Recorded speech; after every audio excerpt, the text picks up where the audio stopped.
Come on, get money, see. I do the Lord they gone. To the toss on top. I see why my teeth phone.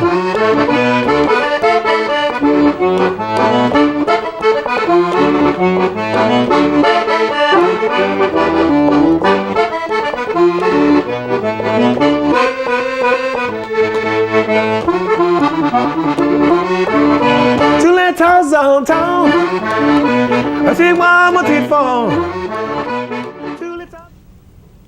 Hello and welcome to The Extra Mile. I'm Linda BOUDREAUX. Our guest today is Chubby Carrier. Chubby is a Grammy Award-winning musician from right here in Lafayette. But more importantly, I think he's one of my favorite folks to just hang out with. So, Chubby, thanks for coming back to our show. Good to be back with you. It's a blessing. I tell you what, it's been, what, 3 years? Yeah, much too long, much too long. Although I've seen you around and about in between. You haven't really sat down in the studio with me for a while. Wow, it's been, yeah, you're right. Yeah. Because, I mean, after I won the Grammy in 2010, and I think I visited you right afterwards. Right you know, after like, that. That's right. That's right. Wow, that's 3 years ago. So tell me, does winning a Grammy change things? Well, I wouldn't say change things in a dramatic format, but in a good way as far as business goes. Popularity. Everybody knows your name now. I don't have to tell them who you are anymore. They know. Yeah, because a lot of times, you know, I'm from Church Point, Louisiana, and I live here in the Dusson, Judice area. But I'm riding around Lafayette, been around the scene for a long time, since 1989. But people didn't truly know who I was. It's when I won the Grammy. And my name was everywhere. Yeah, newspapers, yeah. TV, everywhere. And then I can walk in the store and they can say, if in a restaurant or anything, they can say, what is your name, sir? And I said, Chubby Carrier. Oh, Chubby Carrier, that Grammy Award, you're that guy. You that guy, you know? So, yeah. So I'm going to say, you know, I gained some popularity from it. Well, it's always good to be popular. We want to be one of the popular kids on the block. So that's I don't mind. Always a good thing. I don't mind. I'm a friendly kind of guy. You are. But I think, not just for you, but I think that you're winning the Grammy and just all that our local musicians have done to just popularize Zydeco and our music here. I mean, it really is like a very well-known and special genre. Would you agree with that? I agree with that. You know, my grandfather played the music, my father played the music, and now I'm the third generation that's playing the Zydeco music in the Carrier family. Do you have any children that are playing it? My son is playing drums with me now, so he's the fourth generation. Good. He's on drums with me right now. Okay, great. But yeah, to take that Zydeco from what they used to do, sit at home, play on porches, backyards, this family, you know, fun day. Mm-hmm. And to know that it's on that level, it just amazes me, because they the one that paved the way for us. They did. You know, they paved the way for us. My grandfather played it just for a hobby. Daddy played it for enjoyment, just the happiness of music, because he can go to work and have a long day at work and then come back and pick up his accordion and forgot about all the troubles that he had at work that day. So your dad was an accordion player too? My grandfather as well. Okay, so you're the third generation accordion player and your son is your first generation drummer? Yes, sir. Yes, sir. That's it. There you go. We're allowed to change instruments. That's okay. Yeah. Oh, it's absolutely fine. What about Zydeco music itself, in terms of just, I mean, from its roots to you traveled a lot with your music. Are people catching on all over the world? They caught on. They caught on. I was one of those big messengers. I know you were. That's why I asked. They walk around there and just I was a walking billboard, because I told my daddy years ago, and I said, Daddy, Zydeco music is so popular here in Louisiana. I think it needs to be heard around the world. And you weren't exaggerating, were you? No, I wasn't exaggerating. I told him, I said, I think it needs to be heard around the world.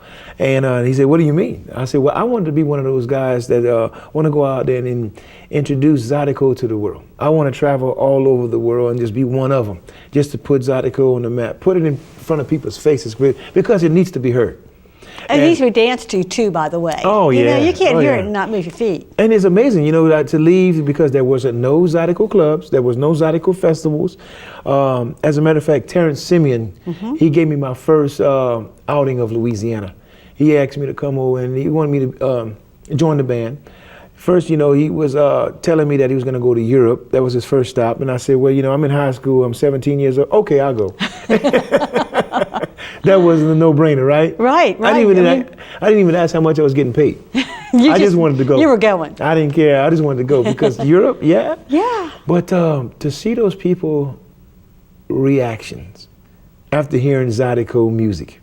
I mean, their smiles must have lasted forever.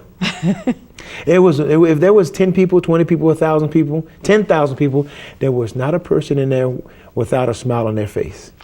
Because, I'm sitting here and thinking, and I'm not an expert in Zydeco, but I'm sitting here thinking, I don't know of any non-lively, sad, doleful Zydeco. I can't think of one. It's not. I couldn't think of any. So if you're going to listen to the music, you're going to feel it, and you're going to love it, and you're going to smile, you're going to dance, and that's how it is. And that's what I've seen out there. And I told that to Daddy. I said, these people need to see this.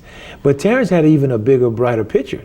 Terrence saw the Zydeco being on a different level, and I wasn't too understanding that. He told me, he said, Zydeco needs to be at the Grammys.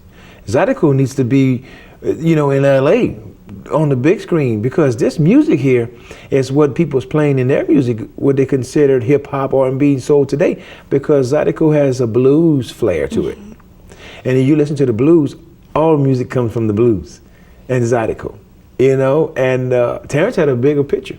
And when he said that, I joined up on that team. I want to say, where do I sign up at for that team, Because, I was out there promoting as it is, and I wasn't going as far as, the Grammys, but we all have our bucket list. Yeah, yeah. Of what we want to do, get signed by the record deal, open it up for your favorite act, but Terrence had that sight, and he's seen it in his vision. He had that vision. And he said, we need to have our own Grammy category. And they fought for 7 years. They petitioned for a long time until we finally got it.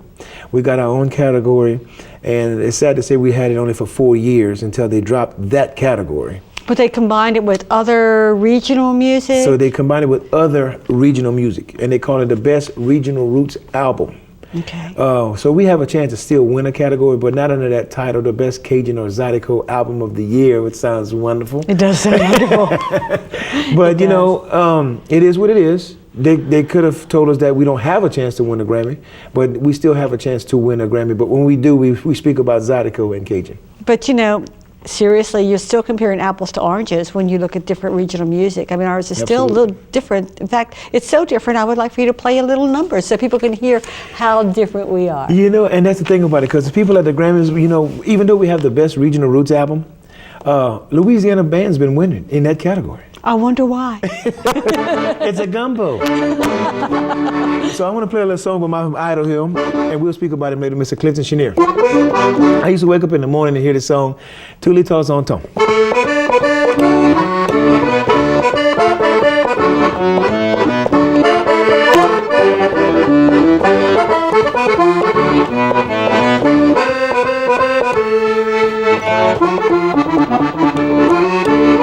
Tous les temps en temps, tu vois mon petit fond. Tous les temps en temps, tu vois mon petit fond. Tous les temps en temps, tu vois mon petit fond. C'est mon gain, mon incita, tout le lot des gons. C'est mon gain, mon incita, tout le lot des gons. Tous les temps en temps, tu vois mon petit fond.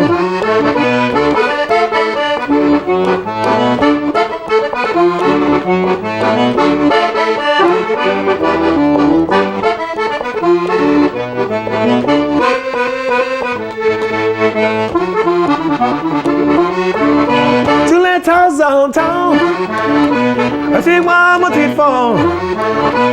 Tous les temps en temps, tu vois mon petit fond. Tous les temps en temps, tu vois mon petit fond. C'est mon gain, mon licita, tout le lot des gons. C'est mon gain, mon licita, tout le lot des gons. Tous les temps en temps, tu vois mon petit fond.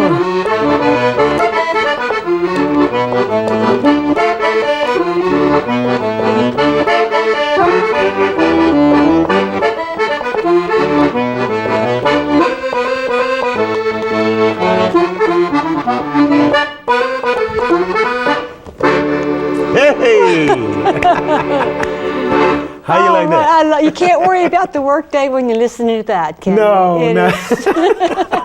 And, fun. It's and happy you music. love it, and I love it, and we all love it. It's just wonderful. Yes, ma'am. It brings joy to my heart to know when I see these people out there smiling, dancing, just having a good time. Yeah. Not worrying about what's going on in the world today, and you can just see the happiness that I bring to them, and it's just like it brings a joy to my heart to see them happy. Because they're in the now, and the now is good. Yeah, there you go. But speaking of what used to be, you mentioned Clifton Chenier a minute ago, because that's one of his songs, Yeah, right? But some great things are happening Yeah. around Clifton. Is that Yes. true? It is. Yeah. And it's, they're talking about the Grammys. They're going to be presenting Mr. Clifton Chenier with the Lifetime Achievement Award. That does my heart good. Oh, It that sounds does. good. It does. It does. It does. Just to hear that sound, that's what I just said. The Grammys is honoring Mr. Clifton Chenier. And it's way overdue. How did that come to happen, though? Because I mean, local boy makes good. How did it had to be everybody working together, huh, to bring awareness? People working together. I'm talking about Cajuns and Creoles came together for that. It was long overdue. It was. It was. And they came together, and we watch TV, we watch the Grammys, and we just keep seeing all these people, which is fantastic to see that, the Beatles and all those guys, and Barbra Streisand, and all these people getting that Lifetime Achievement Award. And then we just would sit there and think about it and says, what about our pioneer? Yeah. Our king of Zydeco? Yeah. Wouldn't it be nice to see him, being honored at the Grammys one of these years? And here it is. Here it is. I mean, brings a joy to my heart and everybody's heart in Cajun and Creole country. It is so special. And the other really good reminder about this is think big. I mean, why would we limit ourselves not to want the best for our own people? Why we wouldn't want the best? And that's what I always said, because, for our own people, for here in Louisiana, Louisianians, because you know what? I took this music all over the world, and people were so appreciative of what we do, of our culture, of our heritage. And when I bring that music to them, they can't thank me enough for bringing it to them. Yeah. And to know that I'm a small town boy from Church Point, Louisiana, doing this, just to be able to to give and just show them what we do down here and how we do things down here, it brings me great joy. And you're a great spokesperson and diplomat for our region. Thank you so much. Wonderful things for us. But you've done a lot of it internationally. But since the Grammy, we were talking earlier, you're home more now, right? Yeah. So you have taken your need to help, Yeah. and to have an impact on your community, and now you're redirecting that energy a little bit, huh? Yeah, because after working hard on the road for 25 years, Which is a long time to be on the road. as a matter of fact, I'll be making 25 years next month. Wow. February of 1989 is when I started Chubby Carrier and the BAYOU Swamp Band. Woo. So yeah, February next month, gonna make 25 years of music for having my band. Of your band. But Of you my were band. playing before your band. I was playing before my band, but Yeah. this is my band. Yeah, With so- the Chubby Carrier and the BAYOU Swamp Band. But it's been a long, hard road. But you know what? Every bit of it was worth it. Mm-hmm. Every bit of it. Because I know when I went on the road and I wanted to bring this music to that part of the country, or to the people that never heard it before, again, it brings joy to my heart to know that they accept my style of music into their town, into their city, into their state, and thank me over and over for bringing it. And now they're telling me, we want to come down and see it in your home state. And I said, well, good, because I'm home. You're going to have to come home to see it now. I'm not coming to you no more. You're going to have to come to me. You're going to have to come to me now. And they are. Are they really? They are. They're all coming to me. They're coming to Louisiana. They just want to be part of it. They goes, we want to see you do it down there. We want to go down south and see Chubby Carrier tear it up in his own hometown. And I was like, what? And they're bringing it. They're coming from all over the world. Because, when I started traveling the road, I didn't think in a million years that we can even be invited to play blues festivals, blues clubs. Because there wasn't no Zydeco clubs and blues, no Zydeco festivals. We had to play in the blues festivals and the blues clubs. But they accepted us. And of course, because of the music. And then, of course, if you hear the Zydeco, it's the blues sped up. Yeah. It really is. Blues with a nice little twist. There you go. And just because of me and the likes of Terrence and Buckwheat and CJ and Gino and all of us decided to travel the world, they now have Zydeco festivals all over the globe. Because people out there heard it once and they wanted more of it. We want more. We're going to start our own festival here, and we're going to bring South Louisiana to South Florida. All right, I'm like, go on down, guys. Come on down. Let's go. Come on down. I'll be there. But now I'm bringing them here to Louisiana. I have a little problem. The only thing my fans is disliking is the cigarette smoke that's in clubs. They don't like us smoking in our clubs? The thing about it, what's going on with that is because a lot of them have, bronchitis, asthma. It's not easy for them to sit here in a club and breathe all that cigarette smoke and try to listen to Chubby at the same time. It's hard. I get that from my fans. You really do. They I don't, really get they don't that like from that. them. They don't Okay. like it. They tell me that all the time. We don't mind coming and see you in Louisiana, but man, I can't deal with those smoky bars that's in Louisiana. And we like the bars and the music, but wow, I just can't take that cigarette smoke. Yeah, yeah. This is what they tell me all the time. Because I've played California, I've played Colorado, I've played Missouri. And they don't smoke in those states, No do they? way. No, they don't even think about it. And people respect the next person. I mean, honestly, they try not to do that to you. They walk away if they light up a cigarette. Okay. And they tell me, excuse Because me, they know. I'm going to go smoke a cigarette. This not to put that poison on me, And I'm like, wow, that's being so respectful right there. Yeah, it is. It is. And I don't see a problem with it happening in Louisiana, here in our own state, because, the only thing that I see that need to be smoking in those clubs is the bands. People And say they that- don't need to be smoking cigarettes. No, listen. And because people say this all the time to me, I don't want to see nothing but the band smoking. I said, what do you mean by that? Because you smoking on an accordion. Oh, that's what I'm thinking. That's and I what told I'm him that. I said, that is funny you said that. You are smoking. Chubby Carrier and the band is smoking tonight. We don't even have no smoke in here. No cigarette smoke. The band is smoking. That's right. So But you really are a big advocate of tobacco I for am. living. I am. My father smoked since he was 13 years old.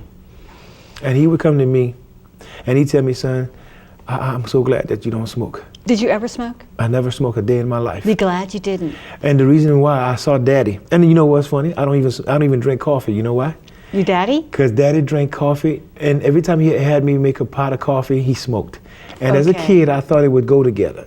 I said, if I start drinking coffee, I'm gonna start smoking. Ah, wow. The power of the mind. Of the mind. I sat there and I watched him. I said, every time Daddy wanted a cup of coffee, he have a cigarette.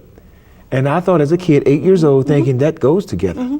And you know what? A lot of adults would have agreed with you. Yeah. I saw it happening to Yeah. him.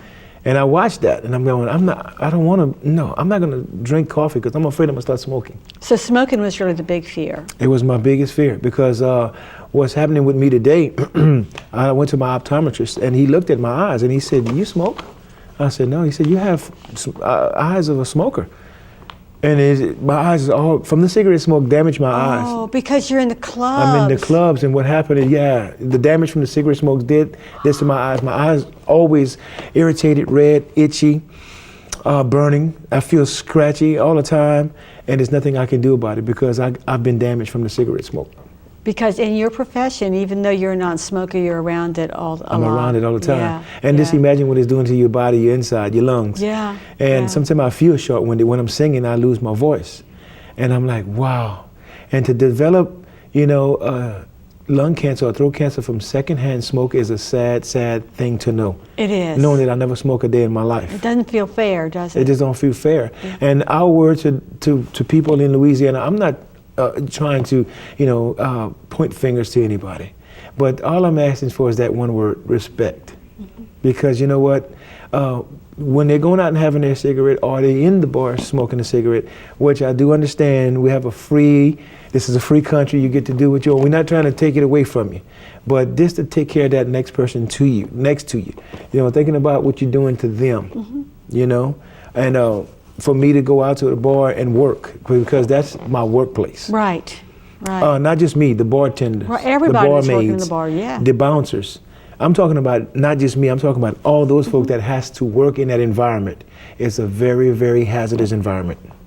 So I guess the message you would put out there is if you're a smoker, please be a considerate smoker and take it outside. That's all I'm asking. Take it outside. Just walk outside for a minute and just go take a puff and come on back in and dance to the smoking band that's inside. And you'll have more breath and you'll be able to dance longer and better because you'll be able to breathe because you're not smoking. Right. And even the dancers tell me that too, because the dancers, people like to dance in Louisiana. Oh my and you goodness, can see them dance every round. They be huffing and puffing, but they can't stay the whole night because after they get that intake of so much cigarette smoke, they have to leave. I can't breathe anymore. I can't catch my breath. So there is, they've had to try to have some legislation, I think, to stop smoking in bars. It hasn't gone through yet, I take it. Well, the war against cigarette smoke, you can look it on the headline news. It's around the globe. It's not just in Louisiana. It's around the globe. I watched CNN the other day, and it was that headline. It was like war against cigarette smoke. And it's so good to see some campuses around colleges are banning cigarette smoking on campus. Isn't that amazing? I never thought that would happen. I never thought in a million years that would never ever happen. And look, they got a sign on one of them says you got to be 200, 300 feet away from the campus to light up a cigarette. Well, by that time, you don't need it anymore. But guess what? They say, if I got to go that far, I'm not smoking. Yeah, you don't need it anymore. But that's just all a due of respect, and being considerate. Yeah. Because of the people that don't smoke, you got to be careful. And more and more people are not smoking. It's less and less accepted. Yeah. And so on that note, to say for some of my band members, just to be able to say they stopped smoking and they said, I got some money in my pocket now. It's true. It's like all of a sudden you got a raise at work. They was telling me, said, man, I need another job just to continue my bad habit. Not no more, just get rid of your bad habits. Yes. We only have a few minutes left, and I want to talk about your Zydeco A to Z. Mm-hmm. What is now, that? This program, since I've been home a lot lately, I've been working a lot in the community with the Boys and Girls Club, reaching out to kids in our community. And that's the main thing I wanted to do because our heritage, our culture, and our tradition is dying in Acadiana. Ooh, I hate hearing that, Chubby. I hate hearing that. That's the word I do not want to hear. Because you know what, as I can think and reminisce that when I used to come and sit with my grandfather and my dad and just watch him play the accordion and teaching me how to play the accordion, oh my God, I wouldn't change it for the world. But today it's not being done. It's not being done. I don't know if life has caught up with us. We don't have time anymore. But the program came to me when I got home and I said, I don't see enough kids learning how to play this instrument anymore, or the fiddle or the drums or whatever. I don't see that anymore. So I started thinking and I told my wife, I said, I want to start a program. Taryn's doing one as well. It's called Creole for Kids. Okay. But I want to do something and I want to take it in schools and be able to talk to the kids while I have a voice and let them know how important it is to keep our heritage, our tradition, and our culture alive in Acadiana. And the kids are responding well to it. Oh, I bet they are. So they asked me, what is Zydeco from A to Z? It's a program that I teach about the history of Zydeco music, the music that's involved, the instruments that involve in Zydeco music, and its history. And then when I tell my story, and to the kids, they just go, wow. They never thought in a million years that, some small town boy from Church Point, Louisiana can be on the big screen with Zydeco music. And you started as a boy. You were the age of those children when you started. Yes, I was, and I tell them that all the time. I was 8 years old when I got started, guys. Yeah. But that's my way of just wanting to, give back, to the community. And just be able to let the kids know how important it is to keep it going in Acadia. And I'm so glad you're sharing it. Chubby, we only have a couple minutes left. I kind of want to end today's show with you playing. So is there anything you want to say before I say give us one more tune to kind of wrap up? You know what? I'm just glad to be home now. And We're glad to have you back. And I miss my fans, I really do. But I love being home and playing for our home folks again because this is where I got started. And I always want to say this. I never forget where I come from. Even though I won the Grammy, people say, does that change you? Does you become like this? No, it doesn't. I don't forget where I come from, and I'm so glad to be home performing for our home folks again. Welcome home. Good to be home. So we're going to go out in today's show with Chubby Carrier on the accordion. Yay!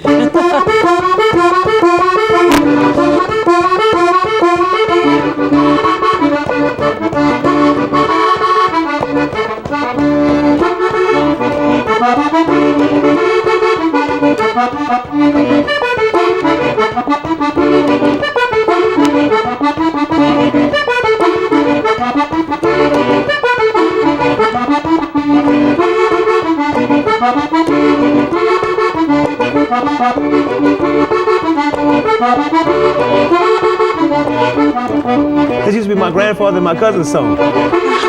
Oh, wonderful. I heard it a lot of times. But this one in your sleep, huh?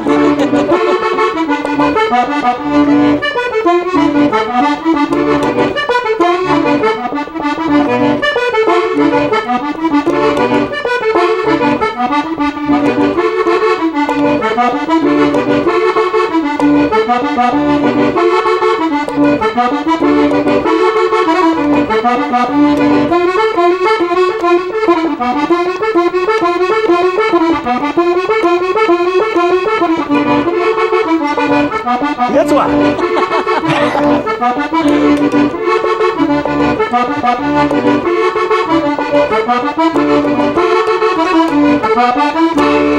Hey! Bravo, wonderful.